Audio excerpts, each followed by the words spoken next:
Eh bien, bonsoir à tous. Merci pour votre présence.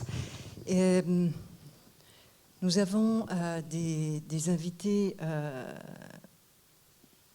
exceptionnels pour cette soirée.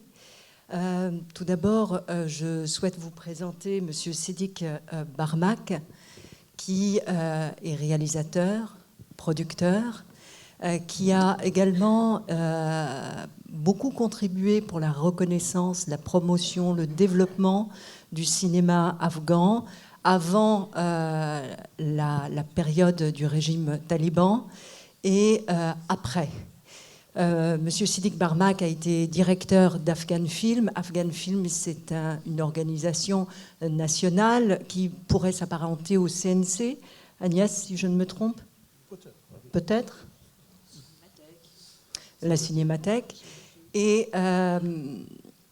donc, monsieur Siddiq Barmak en a été le directeur de 92 à 96, puis après la chute des talibans, de 2001 à 2003.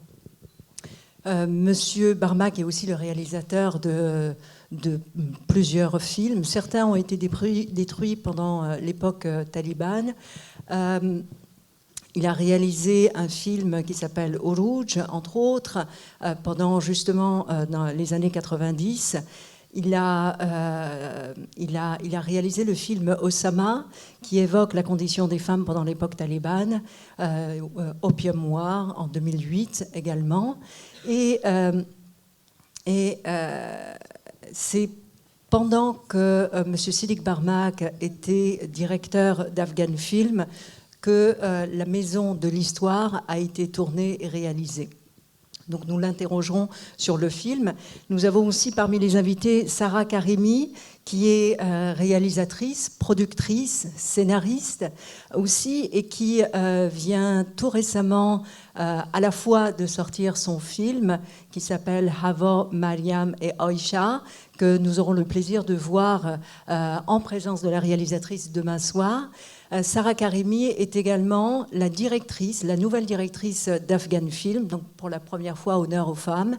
Elle a été nommée l'année dernière. Donc nous sommes ravis de sa présence.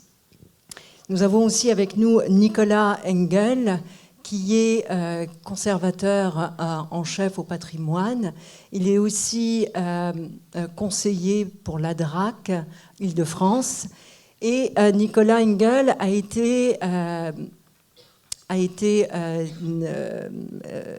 secrétaire scientifique de la DAFA, qui est la délégation archéologique française en Afghanistan. Il a été secrétaire entre 2009 et 2013 et il a commencé à faire des fouilles en Afghanistan à partir de 2007 et il a continué jusqu'à 2017. Donc on le remercie aussi d'être là. Il pourra nous apporter un éclairage sur tous les travaux qui ont été faits au musée. La première question s'adresserait tout naturellement à Monsieur Siddiq Barmak. Je n'ai pas présenté, chose très importante, nous avons Nafisa John avec nous, qui est traductrice et qui accompagnera la traduction auprès de Sarah John, et Kader, qui assurera la traduction auprès de Monsieur Siddiq Barmak. La première interrogation viendrait de comment cette idée vient en temps de guerre, de conflit même, de réaliser ce film-là. D'où vient cette idée et comment ça a été possible?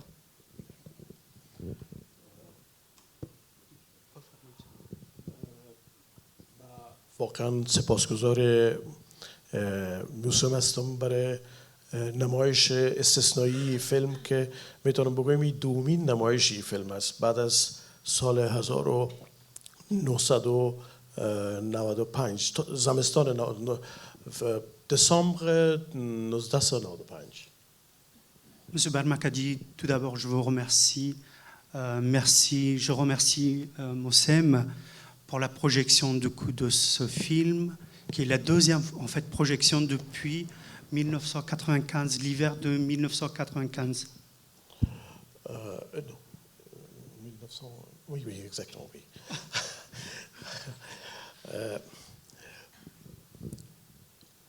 حوادثی که در کابل اتفاق افتاد متاسفانه پیامدش خرابی هایی بود که در فیلم شما دیدین.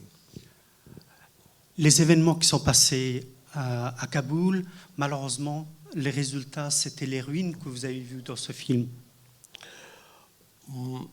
فیلمسازایی که در اون زمان در افغانستان حضور داشتن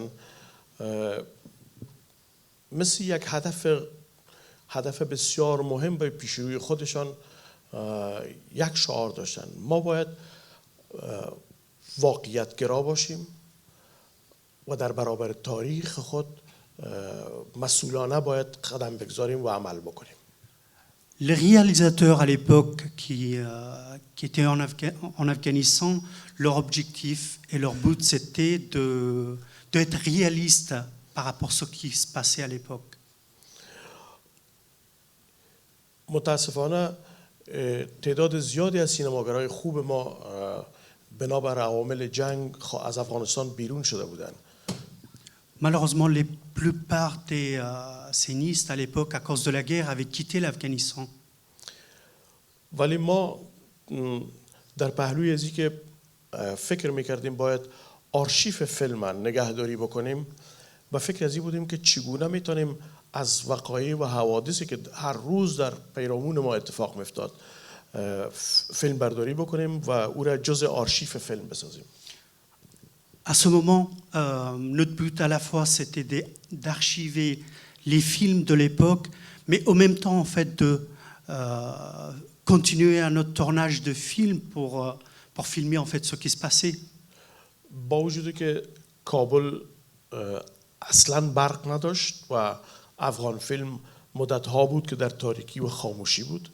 Malgré qu'à cette époque-là, il n'y avait pas d'électricité à Kaboul et l'Afghan film était pendant très longtemps, du coup, était oublié.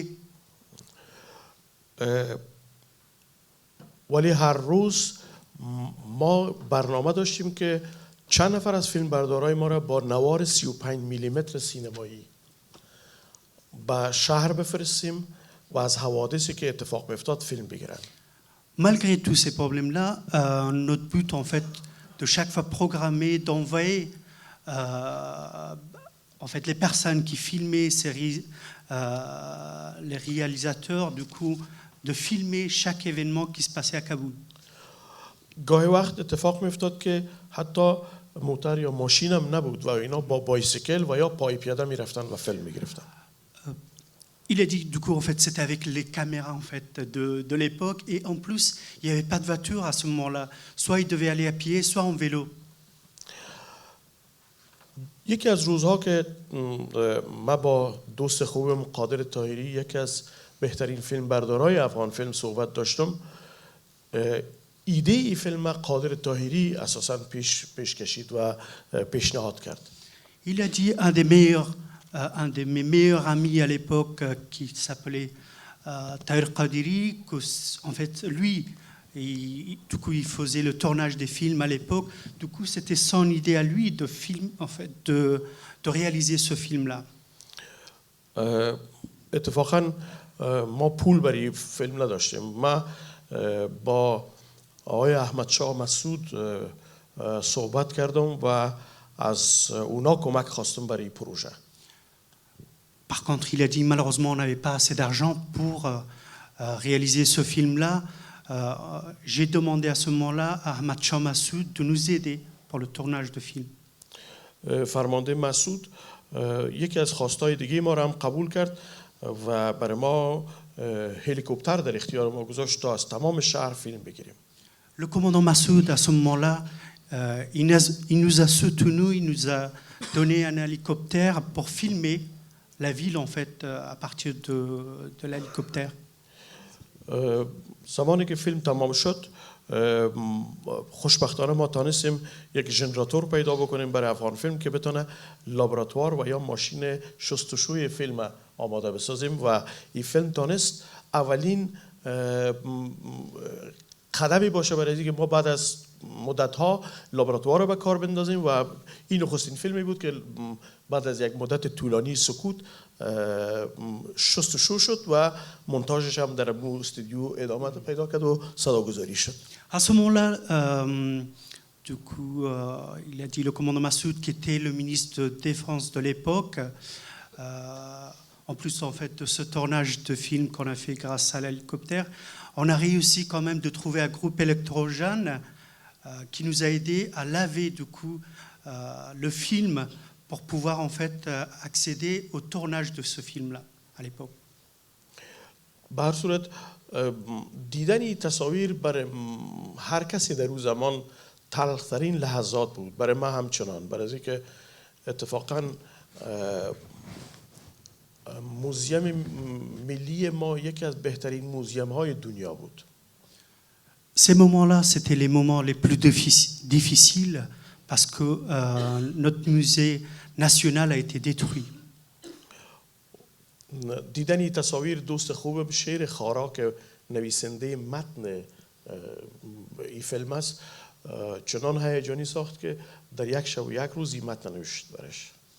À l'époque, mon ami, le nom qu'il a dit, Sher Khara, c'est lui qui avait écrit du coup le contenu de ces poèmes et en fait de ce film-là. Il était tellement émotionnel qu'il a mis 1 jour et demi pour écrire les contenus de ce film. فقط یک مورد میخوایم بگویم که ما در مقام تهیه کننده فیلم اساساً تمام آزادی را که یک کارگردان نیاز داشت برش دادیم و این دخالت دیگه در کارش نداشتیم. À ce moment-là, on lui a laissé toute la liberté pour réaliser ce film-là. Du coup, il n'y avait aucun obstacle devant ce réalisateur. فقط متاسف هستم به اینکه از تکنیک خوب برخوردار نبودیم که میتونه صدا خوب باشه، تصویر خوب باشه. Par contre, malheureusement, il a dit on n'avait pas accès à ce moment-là, du coup, aux appareils en fait assez développés pour avoir un son un peu, en fait, de meilleure qualité et les images de meilleure qualité. Tashakor, merci. Et le Afghan Film, à ce moment-là, dans ce contexte-là, n'avait pas la possibilité de réaliser beaucoup de films, peut-être, hein, puisque nous étions dans le contexte de la guerre civile. Qu'est-ce que comment le ministère de l'Information et de la Culture, qui représente le gouvernement, lui-même peut prendre la décision de soutenir ces images qui finalement, comme les images le disent et comme vous l'avez dit, témoignent d'un temps. Comment s'est positionné le ministère de l'Information et de la Culture? اتفاقاً وزارت اطلاعات و فرهنگ دخالت زیادی در کار افغان فیلم نداشت. شخص وزیر اطلاعات و فرهنگ در اون زمان آقای دلجو حسینی آدم بسیار فرهنگی و با اندیشه‌های آزادمنشانه این آزادی را بر ما داده بود و دخالتی در کار ما نداشت. À l'époque, le ministre de Culture et Information, c'était monsieur Deljo Hosseini. Et heureusement, en fait, ce monsieur-là, il mettait jamais des obstacles pour les tournages des films, tout ça. Il nous avait laissé quand même assez libre pour tourner ces films.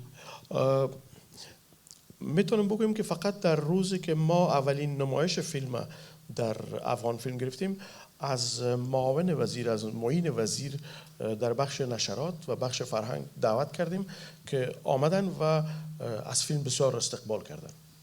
Monsieur Barmak a dit la première fois lorsqu'on a fait tourner le premier film d'Afghan Film, on avait invité du coup le vice-président de ministre. Particulièrement de cette film. Particulièrement pour ce film-là, du coup le vice-président de ministre du ministère de Culture et Information, et il a beaucoup apprécié ce film-là. یکی از موینا یک مولوی بود. ما انتظار داشتم که برخوردش بسیار جدی باشه، فقط حرفشی بود که نشان دادن بت از نظر اسلام ممنوع است، ولی در هر صورت میراث ما است، چی میتونیم بکنیم؟ Cet adjoint en fait de ministre, à l'époque c'était un imam. Du coup, lui, il était contre en fait de montrer dans ces films-là les statues. Il disait que ça c'est contre l'islam. Il y a ce qu'on retient du film et de ce que vous dites, qu'il y a une responsabilité de transmettre ce patrimoine. Il y a que les réalisateurs et aussi vous, en tant que directeur d'Afghan Film, vous avez senti à ce moment-là. Et il y a eu finalement une projection en 1995. Pourquoi le film n'a pas été projeté à nouveau après? اما قسمی که پیشتر گفتم متاسفانه کابل برق نداشت. تنها رادیو و تلویزیون نشرات بسیار کوتاهی داشتن از طرف شام که متاسفانه همگی نمیتونستن تلویزیون ببینن. متاسفانه دستگاهی که میتونست نوار 35 میلیمتر با تیپ و یا وقت دیجیتال وجود نداشت با تیپ تبدیل بکنه خراب بود و کار نمیکرد. بنابراین فیلم نتونست از طریق تلویزیون نمایش داده شود.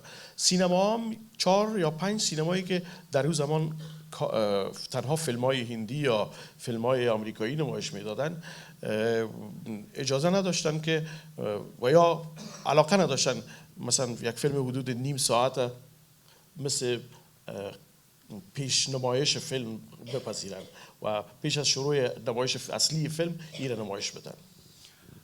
Monsieur Barmak a dit, comme je vous ai dit tout à l'heure, en fait, à ce moment-là, malheureusement, Kaboul était sans électricité. Du coup, c'était pas possible. À la fin, en fait, les gens n'avaient pas d'électricité de regarder ça à la télé. Au même temps, du coup, il y avait 4-5 cinémas. Ces cinémas-là, du coup, en fait, comme nous, on avait la caméra avec laquelle, en fait, on avait lancé un système, c'était pas digital, du coup, on ne pouvait pas le projeter comme ça. En plus, il a dit qu'à ce moment-là, dans les cinémas, c'était plus en fait les films indiens et américains qui passaient. Du coup, comme ça, c'était à peu près... C'était pas beaucoup. Du coup, malheureusement, il a dit on n'a pas pu projeter à l'époque. و 6 ماه بعدش هم متاسفانه طالبان کابل تسخیر کردن که این پایانی بود بر یک دوره بسیار غمناک دیگه. Mais malheureusement, 6 mois après la réalisation de ce film-là, Kaboul a été occupé par les talibans. Du coup, malheureusement, c'était la fin de... C'était le début du coup de catastrophe. Merci, Monsieur Sidik Barmak. Ce document reste un document précieux qui porte des images et qui raconte, qui témoigne d'un temps, d'une histoire qui finalement n'a pas été racontée ou qui ne se raconte pas facilement, même 20 ans après. Et j'en viens à Sahra Karimi, qui aujourd'hui est directrice d'Afghan Film, qui est en charge des productions, des réalisations du pays. Quelle est tout d'abord votre réaction par rapport à ce document? Et puis,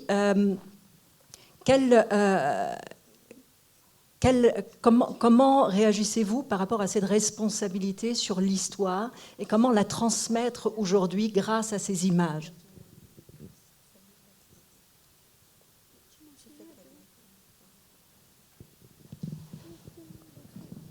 گفتم اولا برخورد شما نسبت به خود فیلم، این فیلم تاریخی چیست؟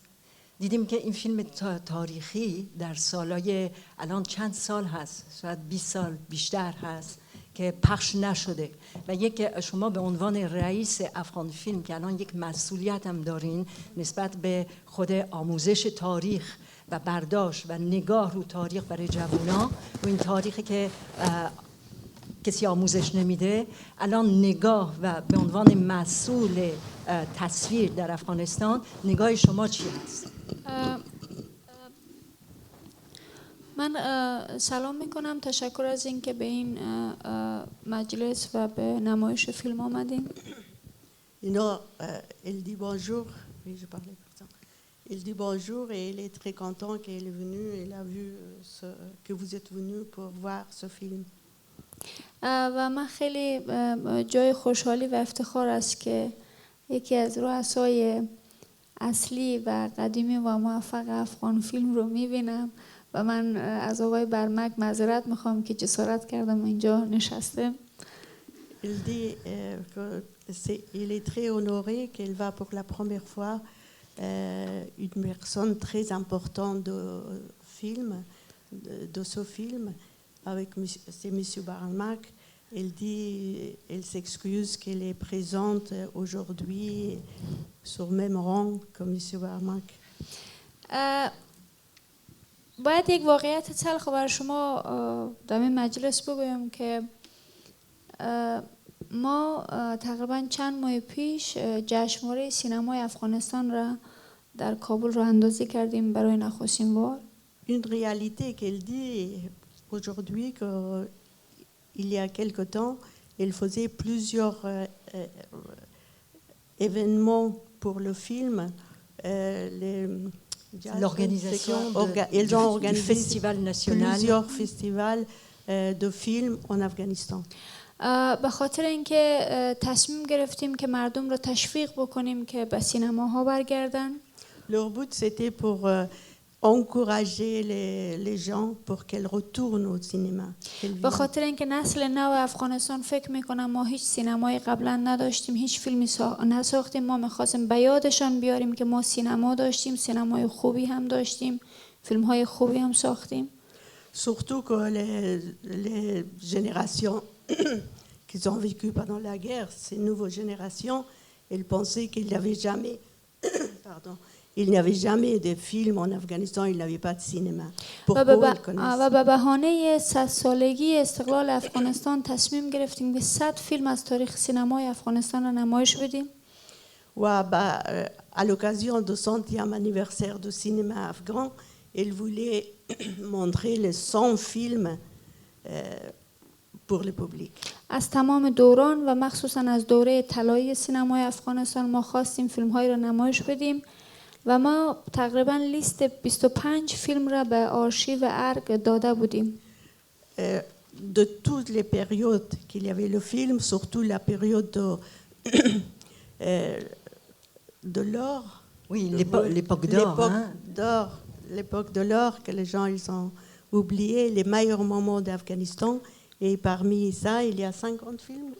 و یکی از فیلم ها فیلم همین فیلم بود که ما درخواست کرده بودیم از آرشیو ارگ که به ما بدن به خاطر اینکه به نسل نو نمایش بدیم.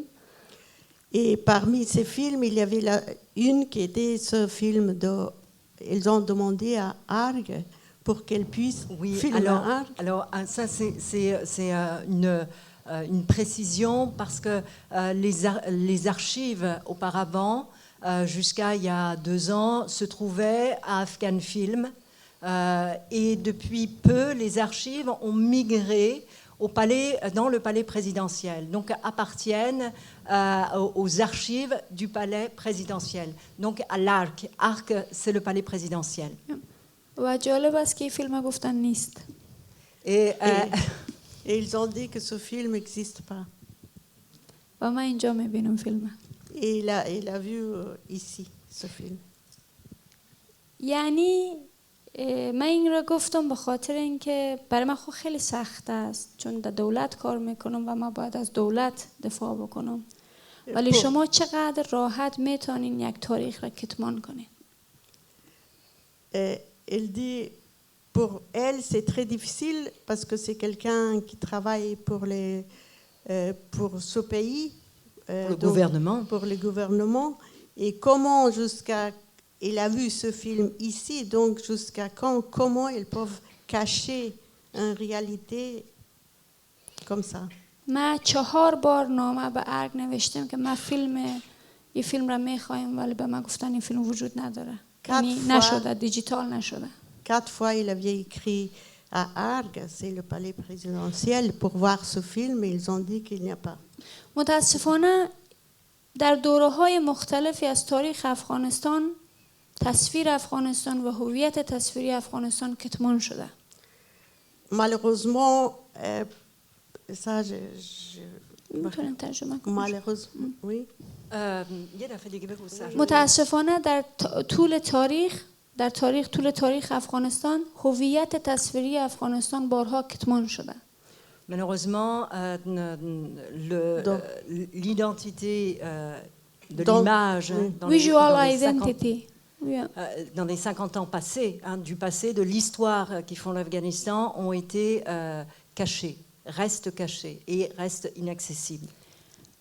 اما در یک دوره صدیق برمک همکارایش و افغان فیلمی بودن که با بیبرقی با بیامکاناتی رفتن و به خیابانها و این فیلم را ثبت کردن. Mais il y avait un moment que M. Barmak, elle est allée sans moyens de transport, sans l'électricité, avec beaucoup de difficultés, ils ont fait le film. اما در 18 سال اخیر که افغانستان و کابل برق هم داره، اینترنت 4G هم داره، اکسس به دنیا داره، چرا تاریخ ما ثبت نمیشه؟ Mais pourquoi pendant ces 18 dernières années, qu'il y a tout, la possibilité en Afghanistan, il y a l'électricité, les moyens de transport, les technologies, pourquoi l'histoire, ça ne sera pas enregistré? چرا نسل صدیق برمک تکرار نشد در 18 سال گذشته؟ Pourquoi c'est pas renouvelé la génération de M. Barnak?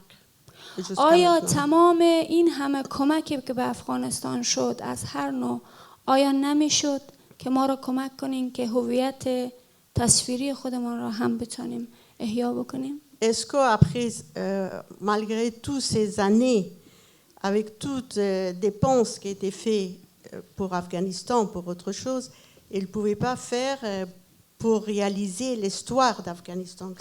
Jusqu'à là, Afghanistan n'a pas d'histoire. بنابراین برمیگردم به سوال شما که مسئولیت ما در قبال تاریخ چیست؟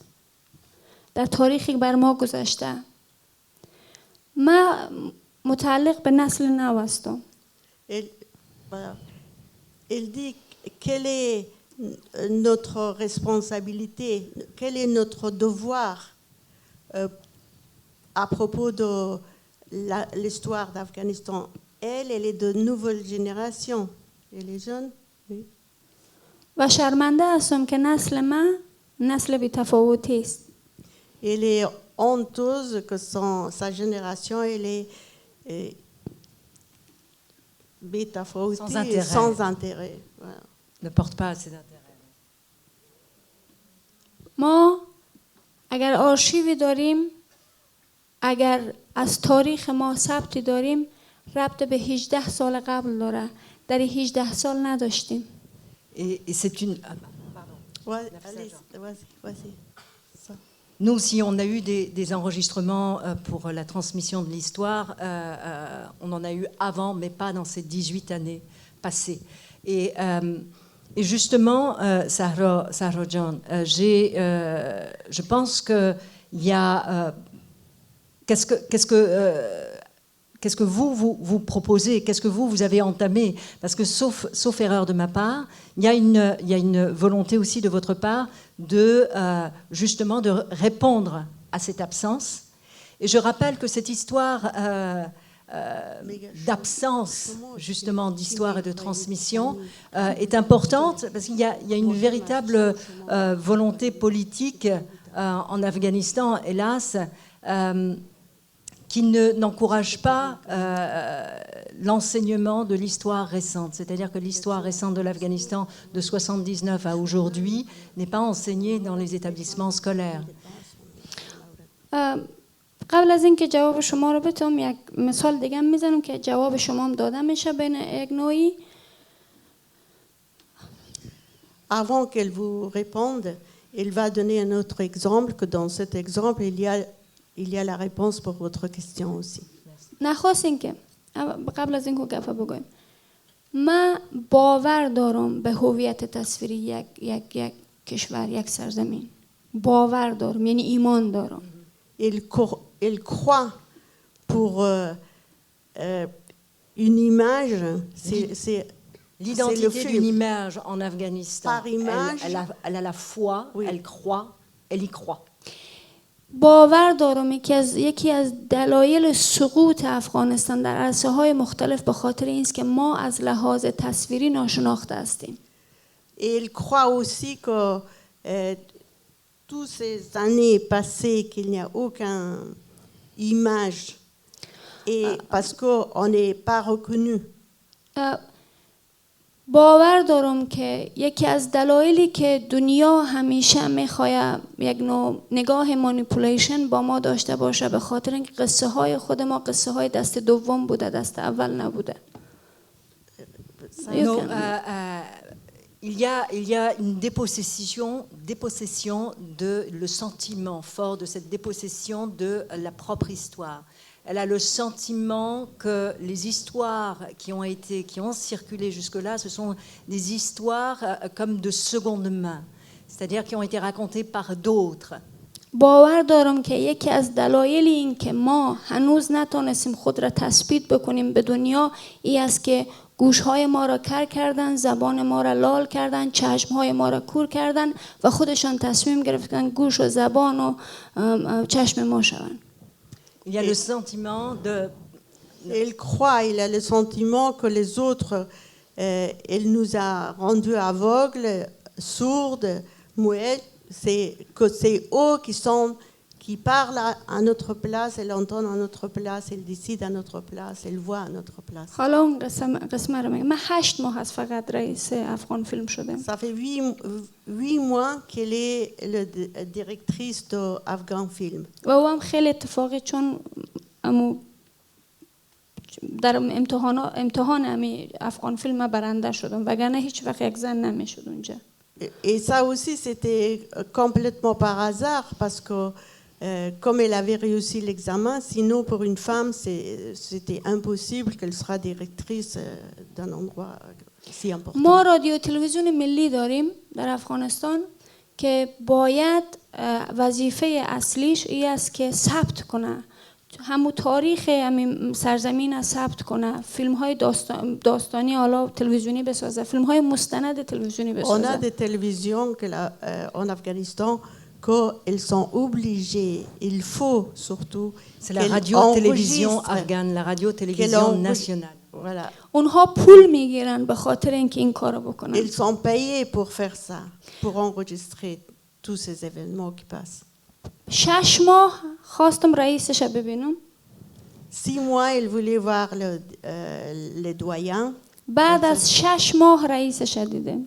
Et ça a duré 6 mois et après 6 mois, il a eu la chance pour rencontrer. Under our neighbor, همسایه دیوار به دیوار ما ساختمانش. En plus, elles étaient à côté. Voilà. بعد از 6 ماه که دیدم 1 ساعت به من وقت داد که گپ بزنم. Après 6 mois, il a donné 1 heure de rendez-vous pour qu'elle puisse parler. من برایشان چه پیشنهاد دادم؟ گفتم که بخش فیلم مستندتان را به افغان فیلم بفرستین، ما برایشان ترین میتیم، ما برایشان میگیم چطور فیلم مستند بسازیم، ما برایشان کامرا رو یاد میدیم، کامرامنای ما، همه چیز ما برایتان فیلم مستند تولید میکنیم، شما این را پخش بکنین.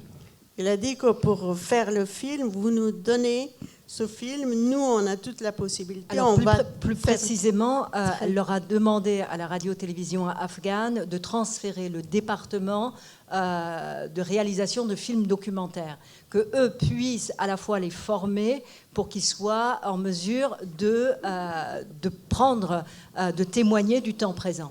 در مورد رقص، در مورد آهنگ، در مورد آثار باستانی، در مورد خرد فرهنگ‌های ما، در مورد فرهنگ‌های بزرگ، در مورد زبان ما، در مورد هر چیزی که می‌خوایم بیایم تولید کنیم.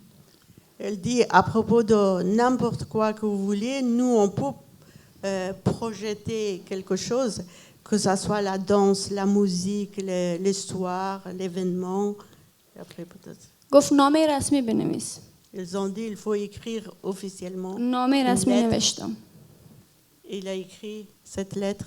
قرار شد که فرض کنین روز دوشنبه ساعت 11 ما با گروه مستندسازا ببینیم.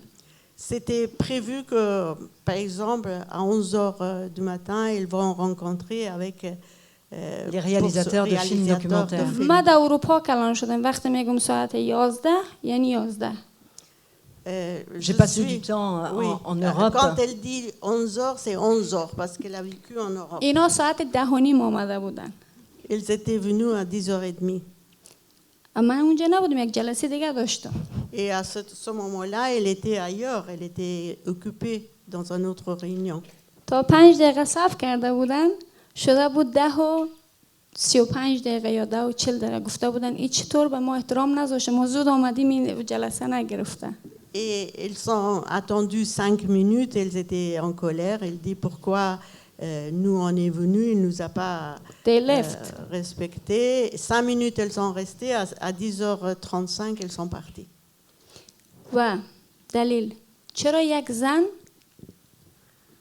ما پیشتر آمدیم یک زن وقتش برای ما نمیته. La raison c'était qu'elles sont venues en avance, mais une femme elle nous respecte pas notre venue, voilà.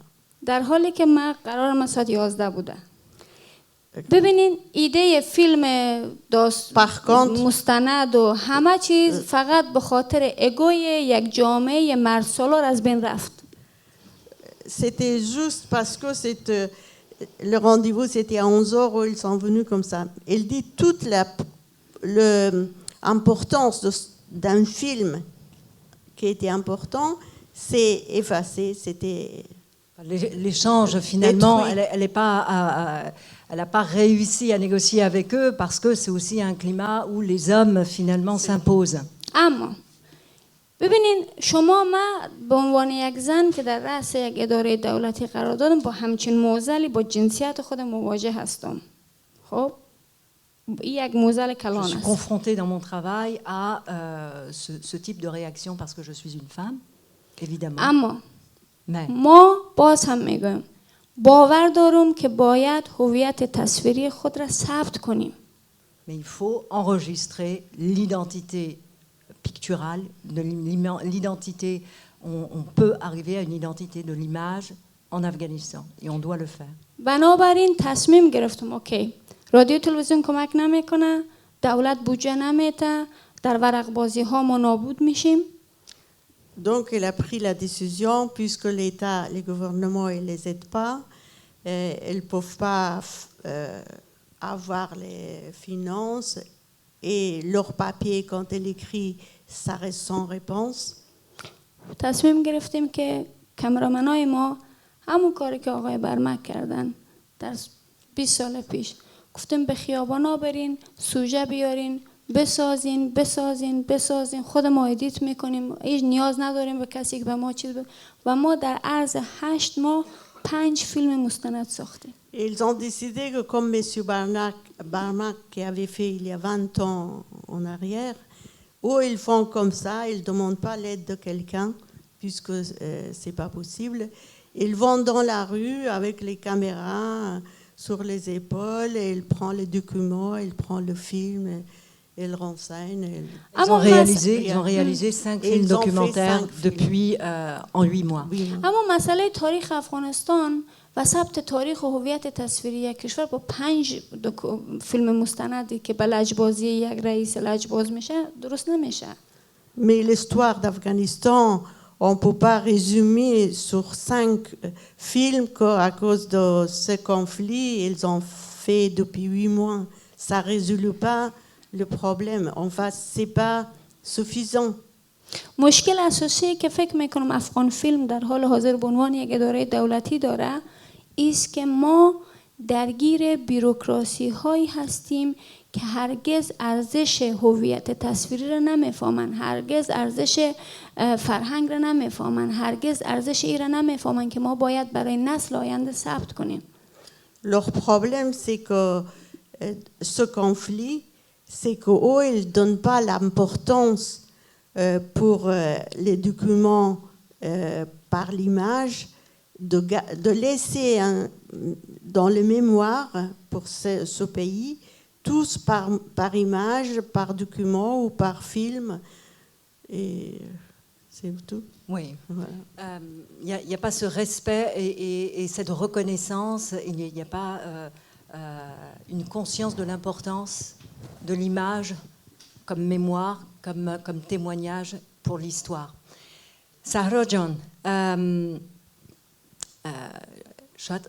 میدونم شاید سوالای دیگه هم داشته باشی یعنی جوابای دیگه داشته باشی on va probablement laisser aussi un temps pour les réactions du public après et revenir sur cette question-là et sur la responsabilité de l'image portée dans un pays comme l'Afghanistan avec le contexte actuel et le rôle du gouvernement, le rôle individuel de chacun, ce qui revient aussi dans le film, la dernière phrase. Finalement, la lumière, elle ne peut venir qu'avec le regard de chaque individu, finalement.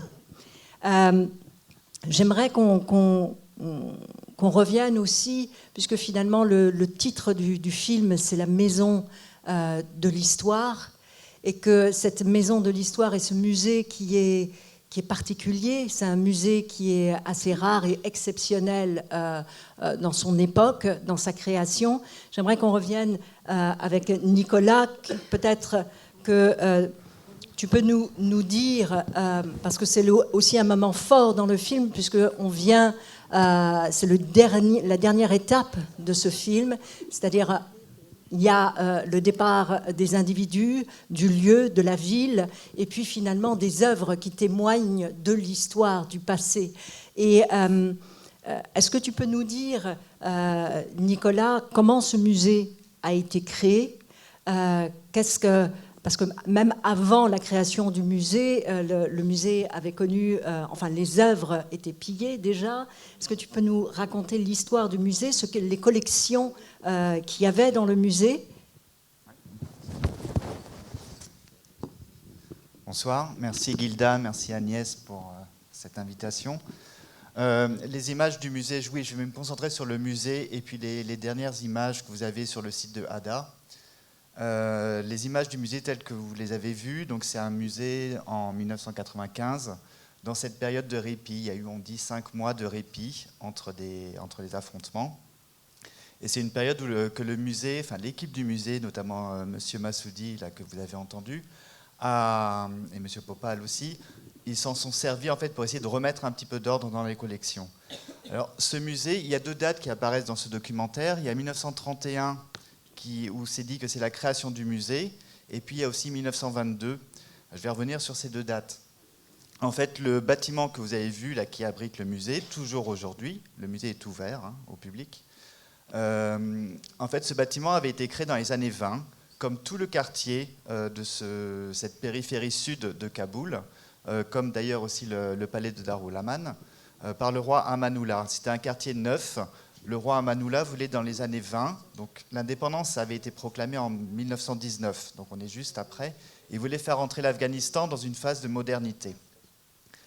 Donc il se lance dans la création de ce quartier, et le bâtiment qui abrite le musée, à l'origine, devait abriter une administration. C'est pour ça qu'aujourd'hui, il n'est pas tout à fait aux normes muséales internationales, mais il n'a pas été conçu pour ça.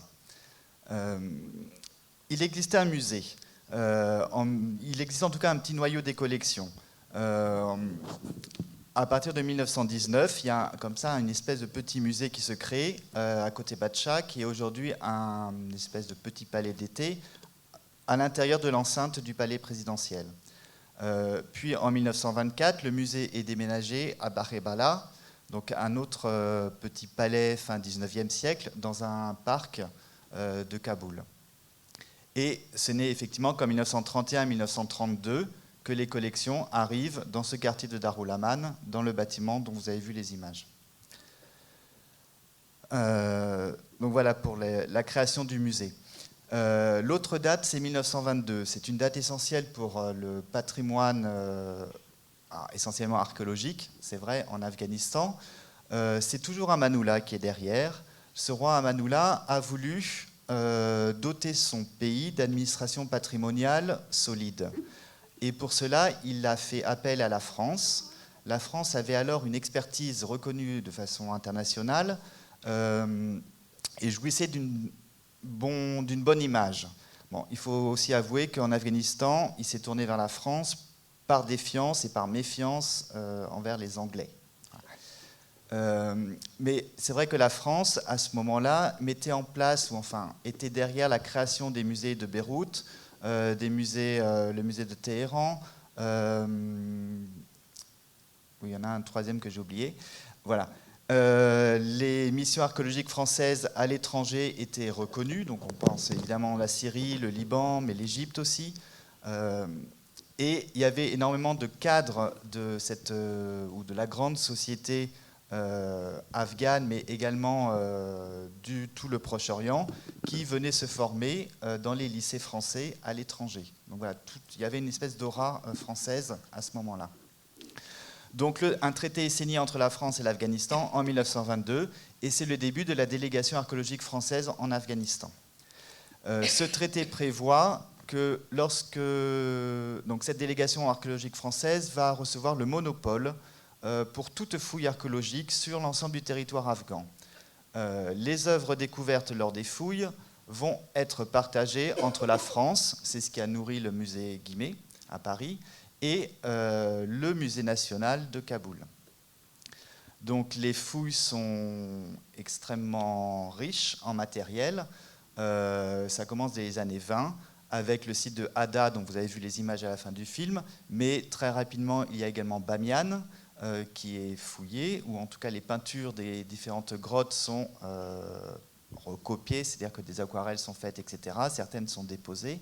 Et puis les fouilles vont s'enchaîner jusqu'aux années 82, date de la fermeture de la DAFA, liée à l'arrivée soviétique en Afghanistan. Et c'est aussi le gouvernement afghan qui la demande à la France de retirer sa délégation française. Alors la France n'a pas toujours eu le monopole des fouilles. À partir de la fin de la Seconde Guerre mondiale, donc dès la fin des années 40, puis ensuite 50-60, l'Afghanistan, enfin les recherches archéologiques en Afghanistan se sont ouvertes à d'autres missions étrangères. Donc il y a eu les Italiens, il y a eu les Britanniques, les Japonais également, les Russes évidemment, les Soviétiques alors. Il y a eu des fouilles indiennes, voilà, j'en oublie encore d'autres. Mais voilà, et à partir des années 50, ce partage n'avait plus lieu d'être. Tout objet découvert lors de fouilles, quelle qu'elle soit, en Afghanistan, était propriété définitive du gouvernement afghan et venait alimenter soit le musée, pour les pièces exceptionnelles, soit était conservé à l'Institut national d'archéologie. À partir de 1950. Oui, à partir de 1950. Et parce qu'en fait, c'est toute cette administration afghane qui s'est mise en place, et puis c'est aussi une volonté de l'État afghan de prendre la maîtrise de son patrimoine. C'est pour ça que j'ai parlé de l'Institut afghan d'archéologie. En fait, il a été créé en 1965. Donc, c'est pour ça que dès 1965, les Afghans aussi ont leurs propres fouilles. Et notamment reprennent des fouilles ou des sites qui ont été déjà fouillés par les Français, notamment Hadda. Voilà. Donc, les collections du musée national de Kaboul, en tout cas en 1995, mais même avant la guerre, on estimait ça à peu près à 200 000 objets. Et c'est une collection qui était assez exceptionnelle puisque 90% des œuvres venaient d'un contexte archéologique connu. Voilà, ce n'est pas juste des achats dans des galeries, etc. Donc cette collection, elle a été... il faut que j'en vienne un peu aux publications. J'en ai une là avec moi qui est une publication majeure pour l'histoire du musée. Les guides, il y avait des publications scientifiques, là, les mémoires de l'ADAFA par exemple. Nicolas, je t'arrête. Avant d'arriver aux publications, est-ce que tu peux nous dire, par exemple dans les collections, pour ceux qui ne connaissent pas bien comme moi, quelles sont par exemple les différentes périodes, les différentes salles, pour nous donner une idée un peu plus... fais-nous rêver. Alors, c'est un bâtiment à 2 étages, un rez-de-chaussée et un premier étage. Je parle du bâtiment là dont vous avez vu les photos. Les collections, en fait, ça étaient disposées donc, dans l'entrée principale, puis l'escalier d'honneur, et puis ensuite, elles occupaient essentiellement toutes les salles du premier étage. Alors là, c'est d'après les guides que l'on a, hein, des guides des années 70, on voit qu'il y avait des pièces majeures dans l'entrée, dans l'escalier monumental, puis des pièces réparties par période. Une pièce sur la préhistoire, une pièce sur Ada, et cet art du Gandhara, cet art gréco-bouddhique, entre le 2e et 6e siècle, disons pour Ada. Il y avait une salle sur Bamiyan, il y avait une salle sur l'époque islamique, essentiellement le 10e, 12e siècle, donc qui correspond à la dynastie des Ghaznévides en Afghanistan. Et puis il y avait une salle aussi d'ethnographie. Vous avez là, notamment sur l'image, la statue que vous avez là est une statue en bois qui vient du Nouristan. Le Nouristan, c'est une région du nord-ouest de l'Afghanistan, donc en plein Hindoukouch, qui a été islamisée extrêmement tardivement, à la fin du 19e. Et donc ces sculptures-là ornaient des maisons, et donc sont datées du 19e siècle. Maintenant, on interprète ça comme des statues des ancêtres auxquels un culte familial pouvait être rendu. Donc dans le film, quand on parle des collections qui vont jusqu'au XXe siècle, le XXe siècle, ça concernerait les œuvres du Nouristan. Je pense que c'est le Nouristan, mais ce serait plutôt fin 19e. Mais il y avait également dans cette salle ethnographique des bijoux, des parures. Donc ça, on peut être aussi au début XXe siècle. Tous les beaux bijoux en argent avec incrustation de pierre. Voilà pour les collections du musée. Alors si on revient à la destruction dont vous avez vu là les images, alors c'est vrai que pendant la période soviétique, donc 79 à 88, 89, le musée n'a pas trop souffert en fait de cette situation-là. Lorsque les soviétiques quittent l'Afghanistan, l'équipe du musée se met aussitôt à empaqueter les œuvres en pressentant des conflits à venir. Et donc, seules les œuvres majeures, trop lourdes, trop grandes pour être déplacées, restent comme ça dans les salles. Mais le maximum est mis en caisse, descendu en réserve, ou dans les réserves occupant un petit peu le sous-sol, mais essentiellement le rez-de-chaussée. Voilà. Et il y a une partie même des collections, ce qu'on appelle les trésors de l'Afghanistan, les trésors cachés d'Afghanistan, donc qui correspondent en fait à des pièces d'orfèvrerie qui ont été découvertes par une mission soviétique dans les années, en 78, dans le nord de l'Afghanistan. Donc c'est toute une série de parures en or. Celles-ci sont envoyées, donc on revient encore à Largue, au palais présidentiel où elles sont mises dans un coffre-fort. Et en fait, elles vont y rester jusqu'aux années 2004-2005. Elles vont être restées intouchées et personne ne pourra aller les voir. Voilà. En tout cas, préservées là. Voilà. Donc, en 92, avec le début de cette guerre civile entre factions de moudjahidines les unes contre les autres, comme Agnès l'a dit au départ, pour accaparer le pouvoir, le musée de Kaboul, qui se retrouve à cette bordure sud de la ville, est souvent en première ligne de front. Donc, il y a une roquette qui lui tombe sur le toit en 93, qui fait énormément de dégâts. L'équipe du musée ne peut pas trop, en 92-93, aller au musée, puisque le musée est en zone de guerre. Mais Najibullah Popal, qui travaille à ce moment au musée, il fait quand même quelques missions, et donc il constate effectivement des dégâts, mais pas tant que ça. Mais c'est après cette roquette de 93 où là, en fait, le musée est complètement livré au pillage. En fait, les murs sont complètement éventrés. Et d'après les missions qui ont lieu en 94-95, je reviendrai dessus, en fait, c'est un pillage extrêmement réfléchi, apparemment. Ce sont des pièces, les pièces disparues ou répertoriées manquantes par la suite, en fait, sont des pièces de petite taille, assez attractive pour un marché de l'art clandestin et voilà, qui peuvent voyager assez facilement. Donc c'est un pillage assez réfléchi et bien pensé, disons. Ensuite, voilà, il y a cette période d'accalmie pendant laquelle le film est tourné.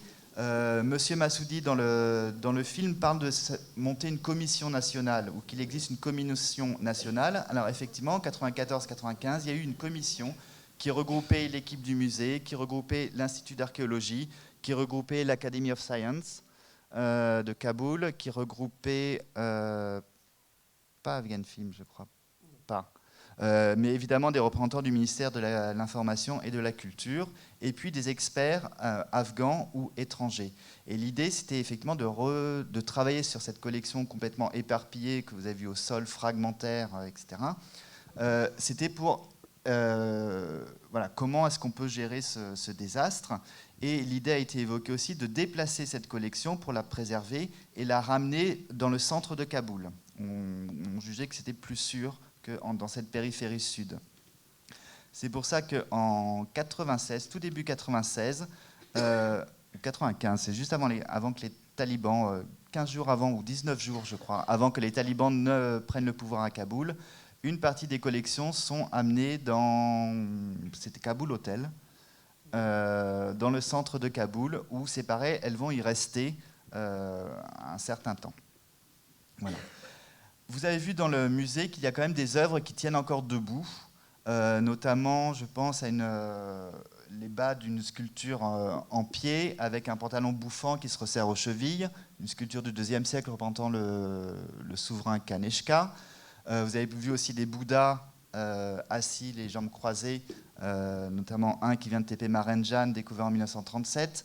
Bon, ces œuvres-là, elles sont intactes en 1995, elles ont été détruites par la suite, puisque je sais qu'il y a eu, ça fait toute une campagne de restauration en 2004-2005. Voilà.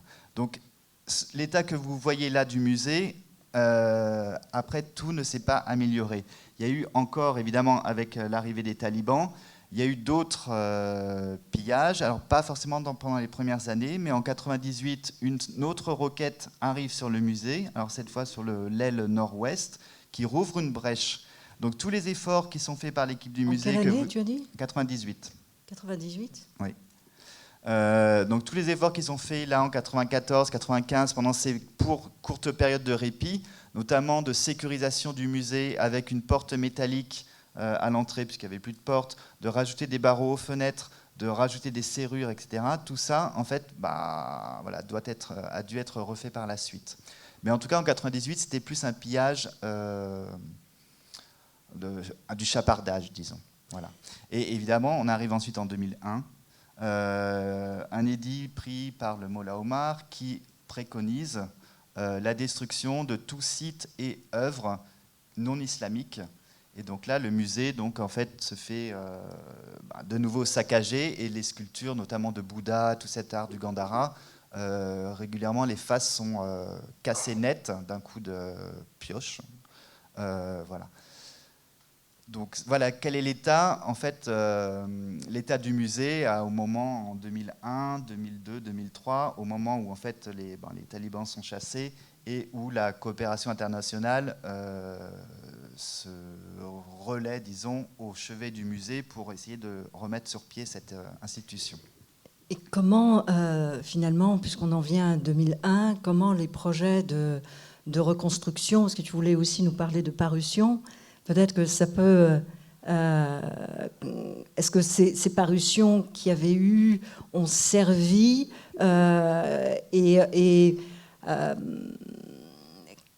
alors, il y avait, on en parlait tout à l'heure, il y avait le directeur, M. Massoudi, du Musée national, qui a été directeur une dizaine d'années. Oui, jusqu'en 2015-16. De 2001 jusqu'à 2015-16, ouais. Donc, selon lui, il y aurait 70% de destruction du musée. Alors, c'est un chiffre, en fait, là, pendant cette période de répit, œuvres, hein. donc 95, il y a eu, donc il est mentionné l'association ou l'ONG Habitat qui a financé ou mis en place en fait, cette porte métallique à l'accès du musée. Il y a une autre ONG aussi qu'il faut citer, c'est SPASH, Society for Preservation of Afghanistan Cultural Heritage. Nancy Dupré. Voilà.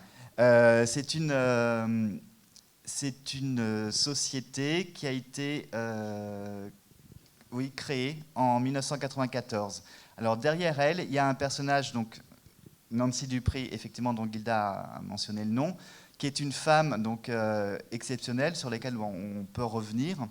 Mais en fait, cette société pour la préservation du patrimoine de l'Afghanistan, Soutenue par l'UNESCO. voilà, avec un soutien UNESCO, a été extrêmement active pendant toutes ces années de conflit.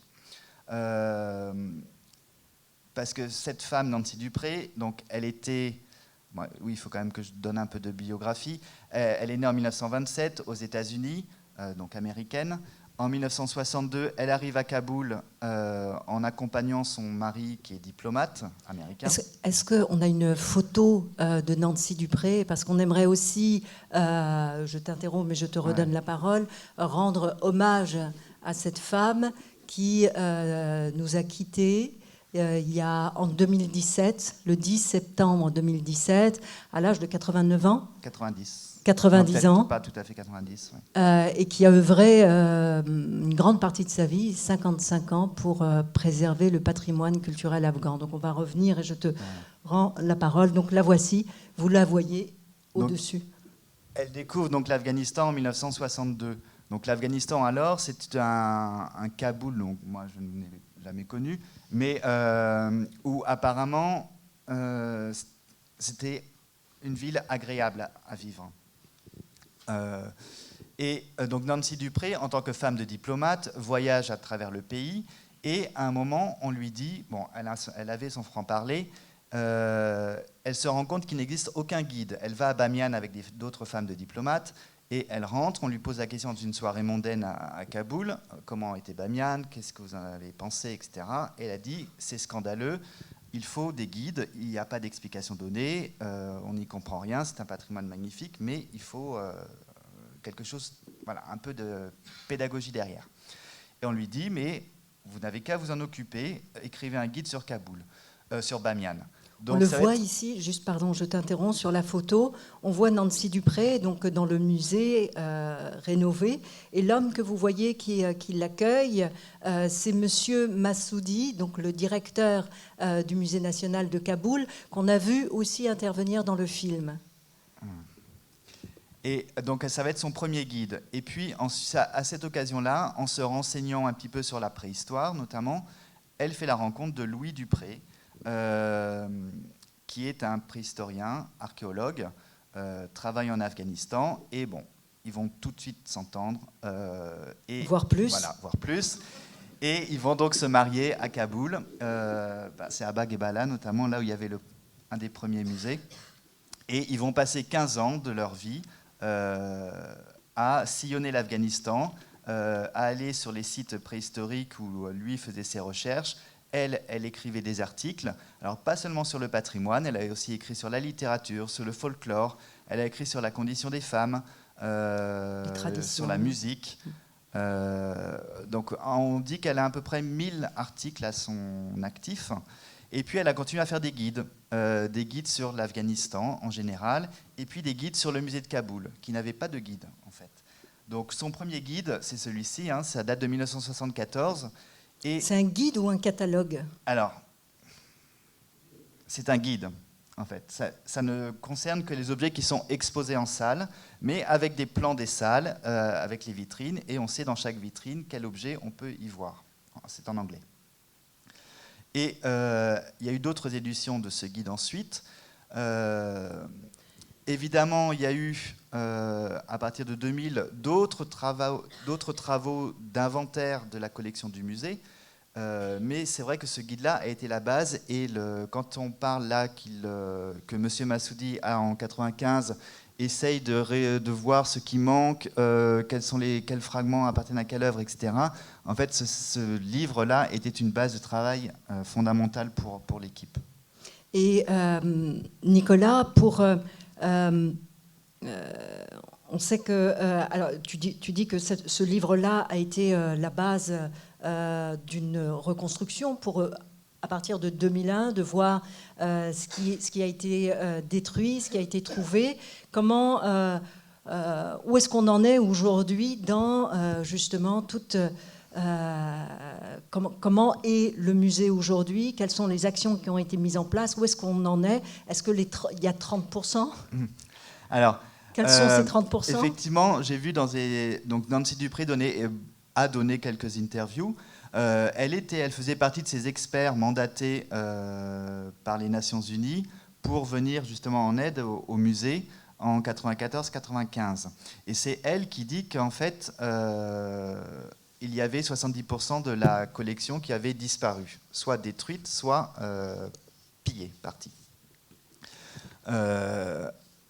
Évidemment, à ce moment-là, elle n'était pas à Kaboul même, elle était à Peshawar, de l'autre côté de la frontière, côté pakistanais. Elle avait dû quitter Kaboul en 89. Mais elle a fait comme ça plusieurs missions, 93, 94, elle est revenue en 96. Et puis, côté pakistanais, en fait, elle et son mari avaient fondé ce qu'on appelle Akbar, Afghanistan Center. Je ne sais plus. C'est Agency Coordinating Body for Afghan Relief. Et il y avait un centre de recherche. Il y avait un centre de recherche. En fait, c'était par rapport à ce flux de migrants afghans qui quittaient Kaboul ou qui quittaient les provinces afghanes aussi,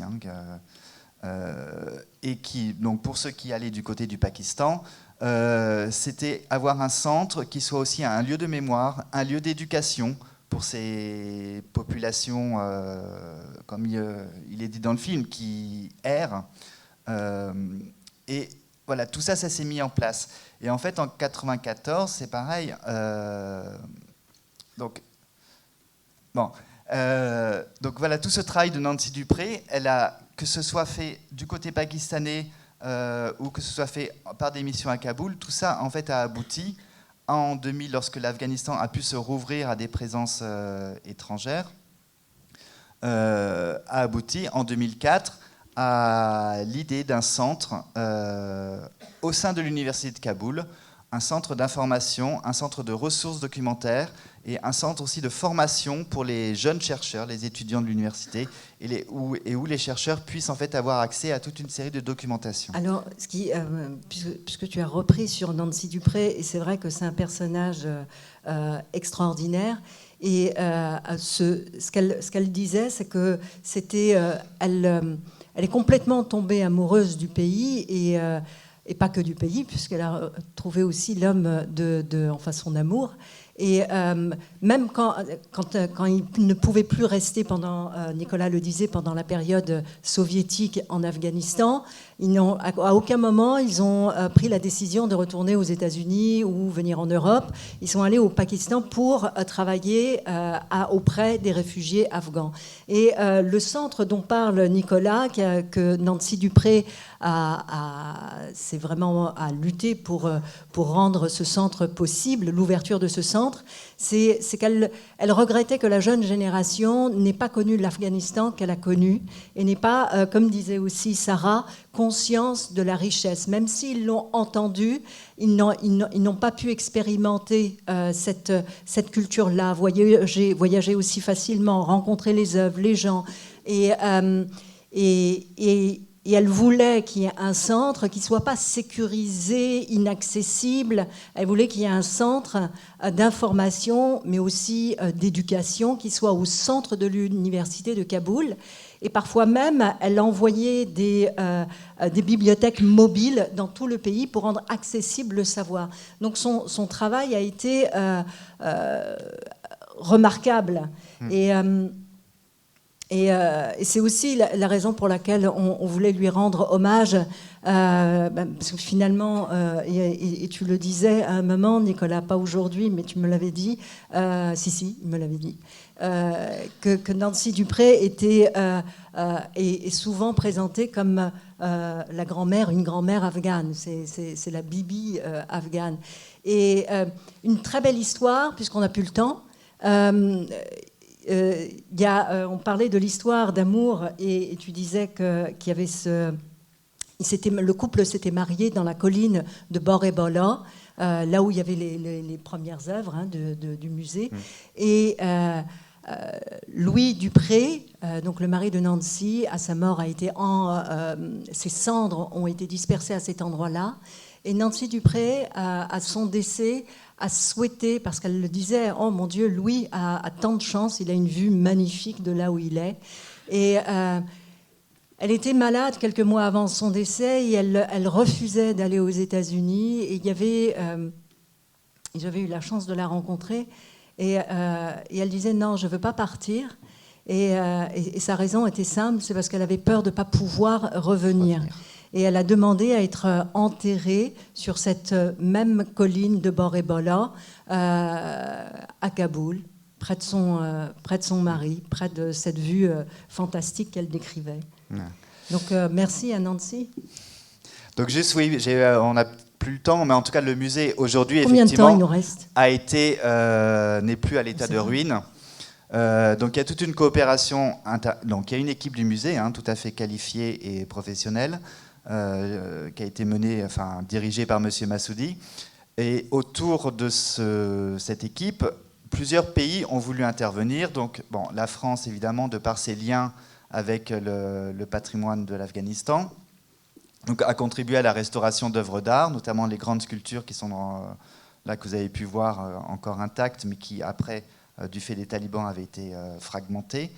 Il y a également eu une aide italienne, la Grèce aussi, on l'oublie assez peu, mais la Grèce a été un des premiers pays à venir en soutien financier pour le musée de Kaboul.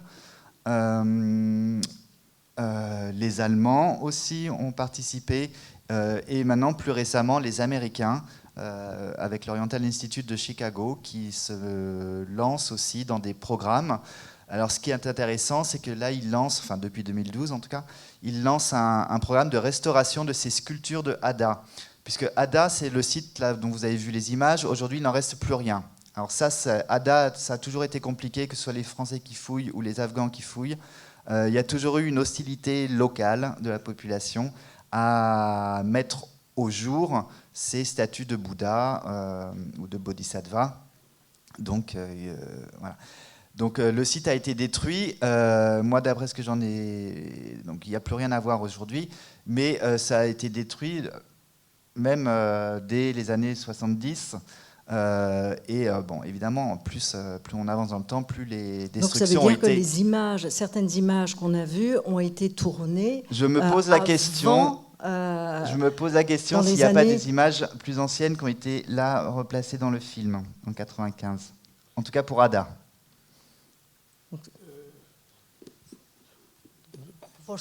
پرسان میکنند که شاید بعضی از تصویرها مثلا تصویرهای هدا در جلال آباد میگن که اون زمان جنگ داخلی اونا خراب شده بودن. آیا شما این تصویرها رو از آرشیوهای خود افغان فیلم از قبل ما باید بگویم که یکی از بهترین فیلم هایی که در آرشیو افغان فیلم هست و امیدوار هستم هم قسمی که صحرا گفت باد فنا نرفته باشه در ارگ، فیلمی هست از هدیه جلال آباد که در سال 1968 فیلم برداری شده.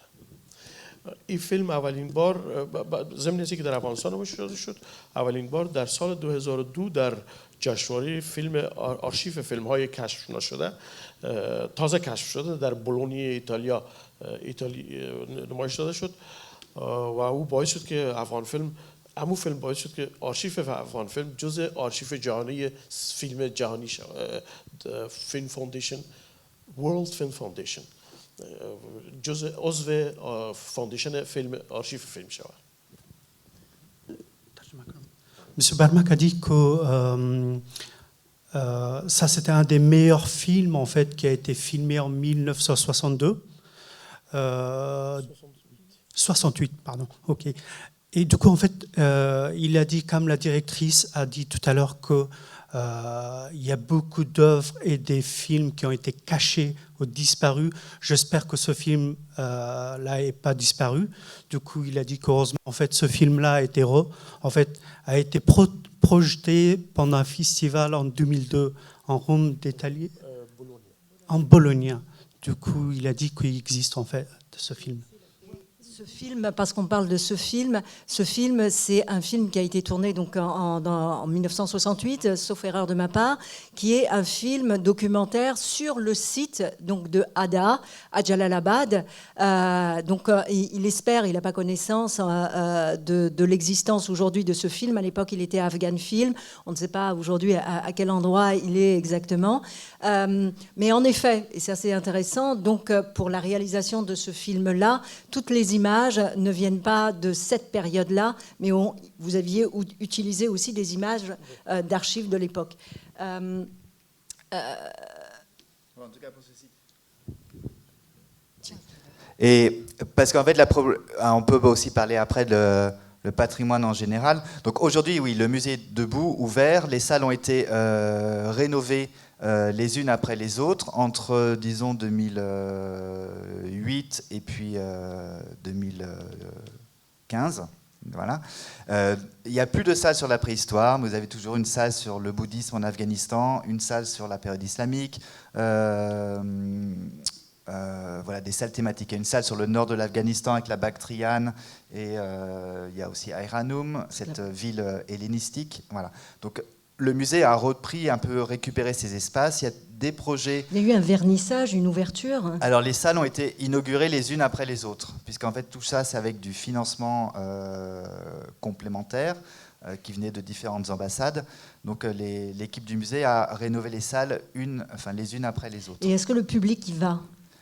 Alors, il y a, moi quand j'y étais, oui, en tout cas 2009-2013, oui, il y avait en tout cas des classes qui y allaient.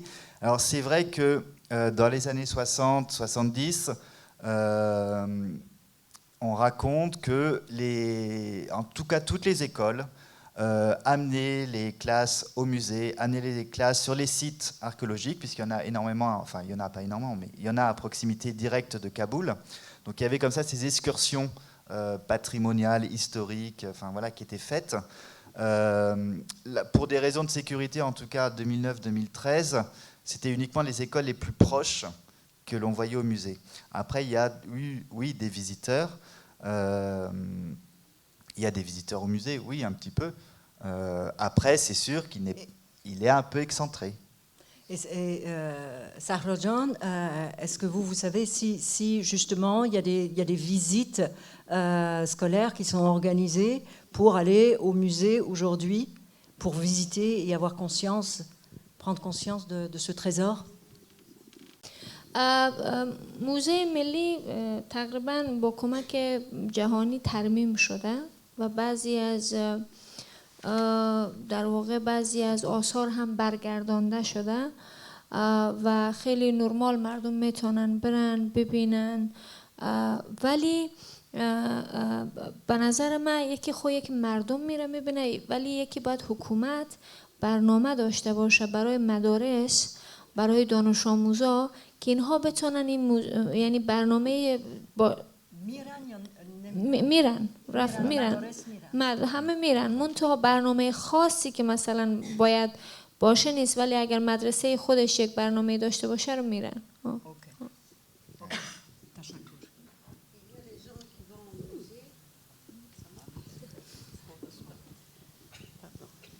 Comme tout à l'heure, on a entendu à propos du musée que c'est rénové. Maintenant, il y a beaucoup de choses qui sont réparées.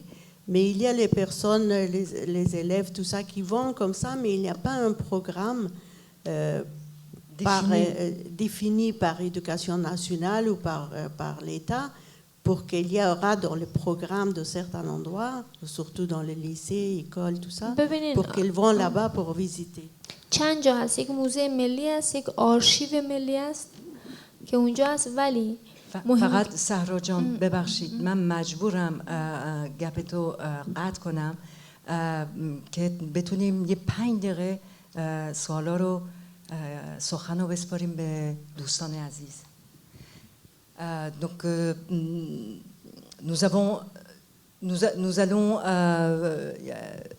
vous proposer enfin la parole. Est-ce que vous auriez une réaction, une question à poser à un des invités? Une réaction aussi sur le film?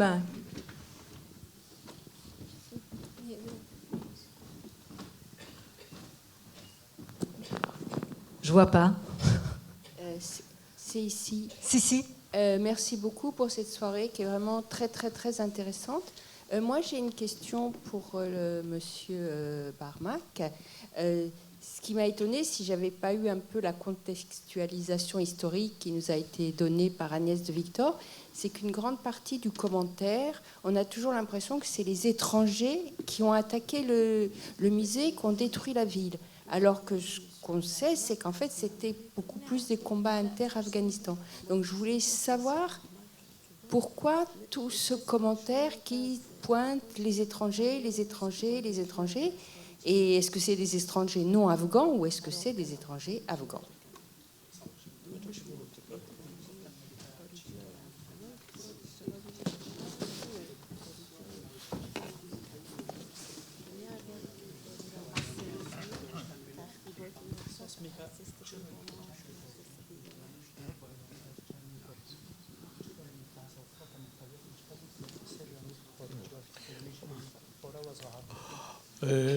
متاسفانه جنگ افغانستان جنگ تنها داخلی نیست. M. Barmak a dit que malheureusement, en fait, la guerre d'Afghanistan n'est pas que la guerre civile et la guerre interne. جنگ افغانستان داستانش طولانی است ولی یکی از حلقه های بزرگ در جنگ افغانستان حلقه های همسایه های افغانستان و حلقه های کشورهایی است که در افغانستان میخوان جنگ مذهبی را بیاندازن و بسیاری از اینها در تاراج آثار تاریخی و ارزشمند موزه ملی ما دخالت داشتن، بخصوص گروه های القاعده و متاسفانه حزب اسلامی که در جنوب کابل مستقر بودن در این تاراج سهم بزرگ داشتن و بسیاری از این آثار متاسفانه هم به دست قاچاقبران بین المللی افتاد، ولی بعضی از اینها خاص تحفه داده میشد به بعضی از سیاستمدارای کشورهای همسایه. بسیاری از آثار موزیم ملی در خانه نخست وزیر پاکستان بی‌نظیر بوتو و خانواده بوتو دیده شده. M. Barmak a dit que malheureusement,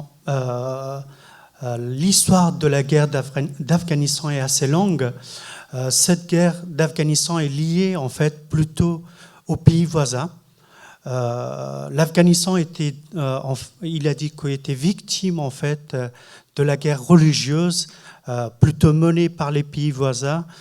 Surtout en fait, il a dit que le groupe d'Al-Qaïda et Hezb Islami, qui était à l'époque au sud d'Afghanistan, leur projet c'était sud de Kaboul, pardon, sud de Kaboul, et leur projet c'était de détruire Kaboul, toutes les en fait richesses, les œuvres, tout en fait, c'était ça. Aujourd'hui, il a dit que malheureusement, les œuvres qui étaient très chères et en fait toutes les richesses, en fait une partie est aujourd'hui dans le palais de l'ancien premier ministre en fait de Pakistan, Benazir Bhutto. Du coup, bien sûr, il a dit qu'il y avait quand même cette intervention étrangère aussi, surtout en fait de voisinage.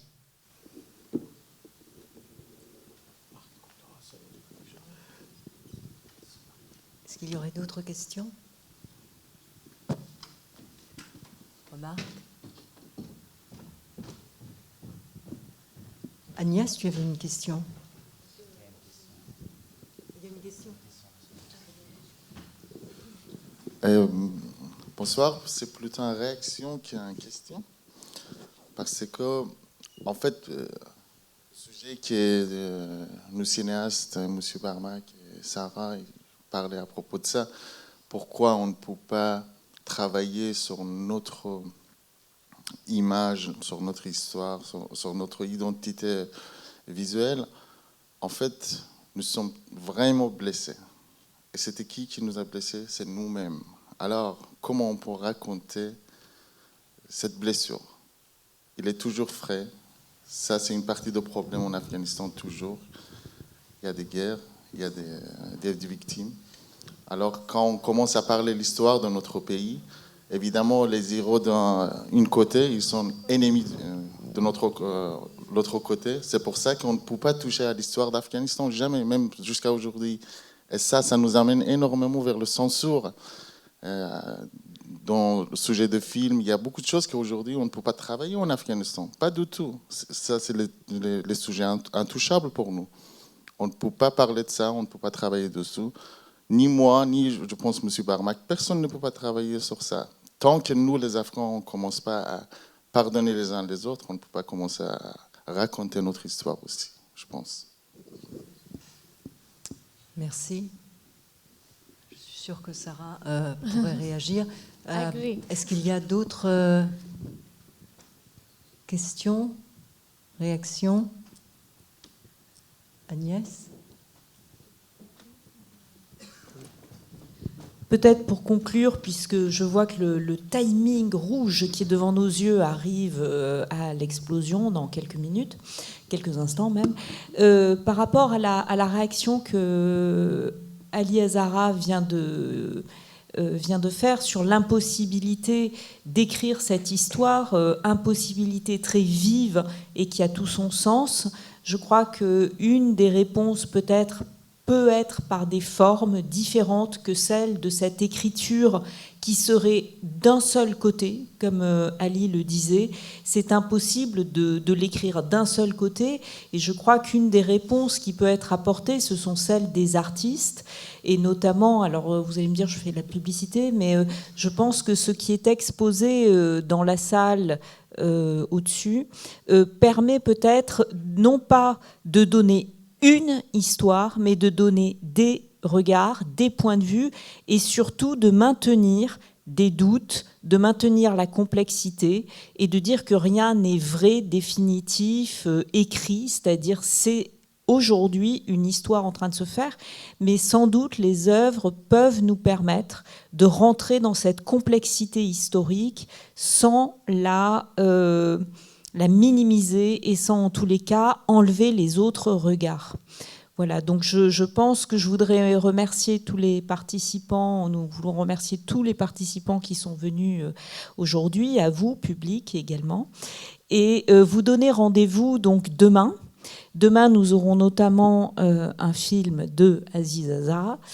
Nous avons un film de, bien entendu, Sarah Karimi et beaucoup d'autres films, avec une attention donc particulière sur les femmes cinéastes afghanes, un hommage aussi aux ateliers Varan, donc, qui ont fait partie de cette aventure, de cette transmission d'un regard, de la transmission du geste cinématographique pour qu'une histoire puisse s'écrire aussi avec les images tournées par des Afghans, ce qui est le cas. Et on vous attend nombreux pour ces projections et je vous souhaite donc une bonne soirée.